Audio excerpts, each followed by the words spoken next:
نه چې د زموږ د قائدینو د حکم په پابندۍ کې د پلان بی چې کومه حصه ده چې په هغې کې د ملک اهم شاهراهونه بندول دي، حکومت ته د احساس ورکولو دپاره چې کوم ناجایز او نالایق حکومت ته په دې قوم باندې مسلط کړی شوی دی، هغه سلسله کې نن تاسو وینئ چې د چکدرې د مین روډ د هر قسم ټرافیک دپاره بند دی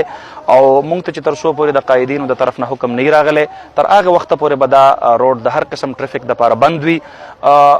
ظاهره خبره ده بعضې مسافرو ته رونو ته شهریانو ته به د دې نه تکلیف میلاویږي، خو کوم 21 کروڑ پاکستانیانو ته چې د عمران خان په شکل کې کوم عذاب مسلط شوی دی، هغه لوی عذاب لرې کولو دپاره د مهنګایۍ په شکل کې او د بېروزګارۍ په شکل کې د ظلم او د جبر په شکل کې چې کوم نظام هغوی مسلط کړی دی، د هغې نظام نه د چټکارۍ ورکولو دپاره د لږ تکلیف دا به ظاهره خبره ده برداشت کوو او موږ خپلو ټولو مظاهرینو ته ویلي دي هغوی به پر امن اوسیږي، هغوی به د ریاستي ادارو سره هېڅ قسم ټسن نه اخلي او هغوی به چې کوم دی نو د ایمرجنسي یا د امبولینس والا ګاډي ته مکمل لار ورکوي.